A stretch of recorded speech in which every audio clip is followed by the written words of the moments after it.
दोस्तों, शिक्षा के उच्च स्तर और बदलते लाइफस्टाइल की वजह से आजकल हमारे समाज में लिव इन रिलेशनशिप का चलन बहुत बढ़ गया है। युवा वर्ग विवाह करके बंधन को स्वीकार करने की बजाय लिव इन रिलेशनशिप में रहना ज्यादा पसंद करते हैं। लिव इन रिलेशनशिप का मतलब है कि दो लोग, लड़का और लड़की, शादी किए बिना एक साथ रहते हैं।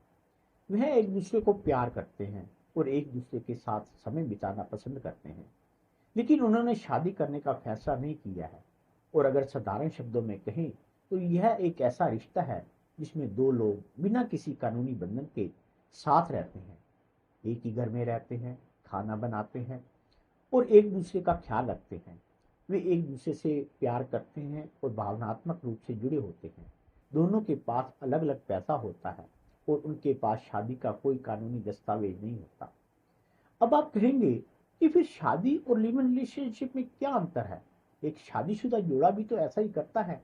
परंतु नहीं, ऐसा नहीं है। शादी में एक कानूनी समझौता होता है, दोनों लोग कानूनी रूप से एक दूसरे के हो जाते हैं, जबकि लिव इन रिलेशनशिप में ऐसा कोई कानूनी समझौता नहीं होता और दोनों लोग स्वतंत्र होते हैं। दोस्तों, आजकल का युवा वर्ग बंधन की बजाय स्वतंत्र ख्यालों को ज्यादा प्रायोरिटी देता है।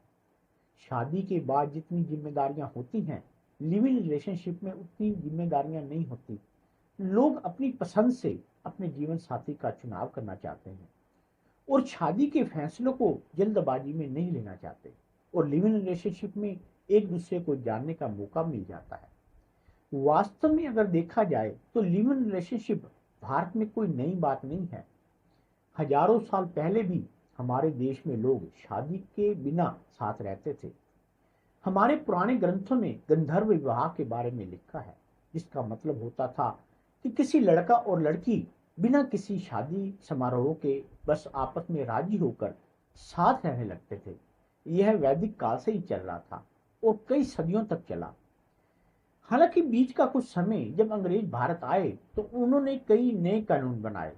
इन कानून के अनुसार शादी के बिना रहने को गलत बताया गया। अगर कोई बिना शादी किए साथ रहता था तो उसे सजा हो सकती थी।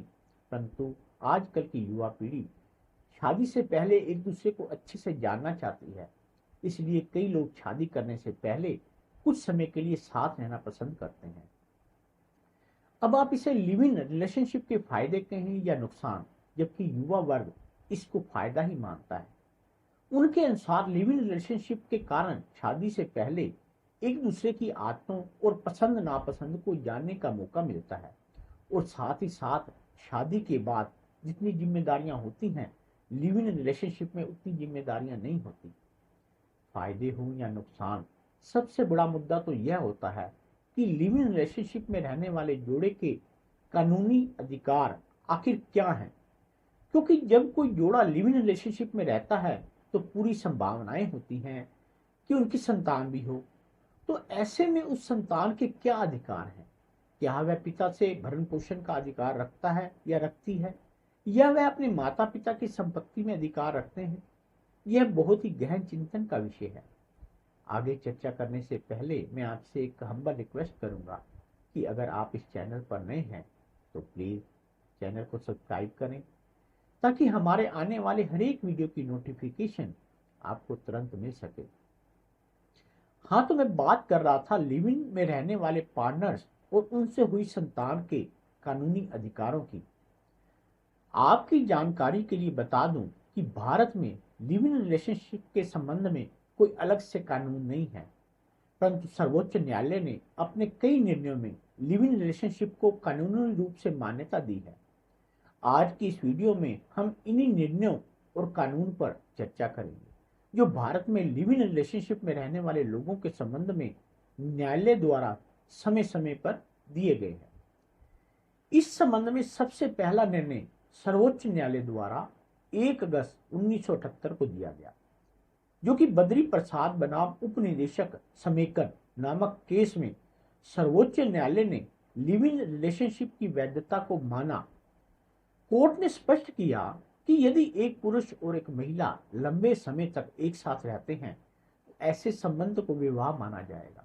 सर्वोच्च न्यायालय ने यह भी कहा कि लिव इन रिलेशनशिप अवैध नहीं है और भारत में ऐसा कोई कानून नहीं है जो विवाह से पहले सेक्स करने से रोकता हो। भारत के संविधान के अनुच्छेद 21 के अनुसार साथ रहना जीवन का अधिकार है। एक और केस धन्नूलाल बनाम गणेश में सर्वोच्च न्यायालय ने यह भी प्रतिस्थापित किया कि लिव इन रिलेशनशिप में रहने वाले पार्टनर्स की मृत्यु के बाद उसके दूसरे पार्टनर को उसकी संपत्ति का उत्तराधिकारी माना जाएगा।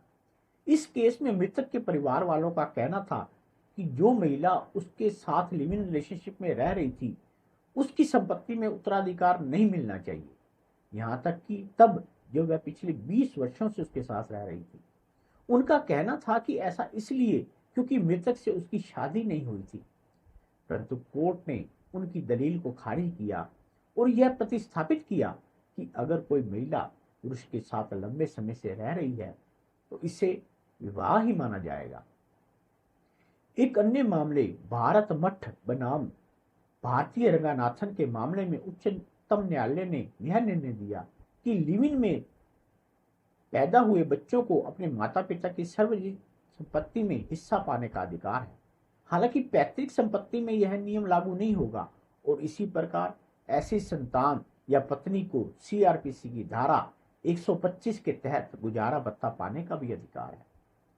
कहने का अभिप्राय यह है कि हालांकि हमारे देश की अदालतें लिव इन पार्टनर के अधिकारों की रक्षा करने की कोशिश कर रही हैं, अदालतों ने अपने कई निर्णयों में स्पष्ट भी किया है कि अगर दो लोग लंबे समय से साथ रह रहे हैं और उन्होंने एक दूसरे के साथ मिलकर कुछ बनाया है तो उन्हें बराबर का हक मिलना चाहिए।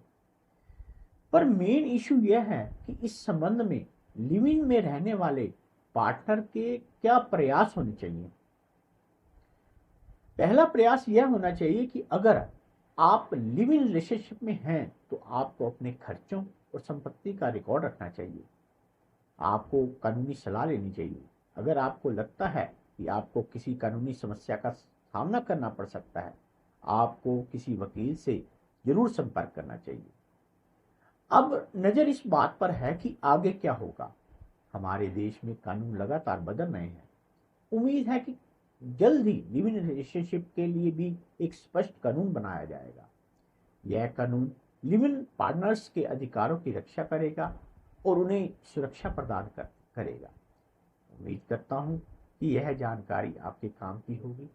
अगर जानकारी पसंद आई हो तो प्लीज़ वीडियो को लाइक और शेयर जरूर करें और अगर आप इस चैनल पर नए हैं तो चैनल को सब्सक्राइब जरूर करें और साथ में दिए गए बेल आइकन को भी जरूर प्रेस करें ताकि हमारे आने वाले हर एक वीडियो की नोटिफिकेशन आपको तुरंत मिल सके।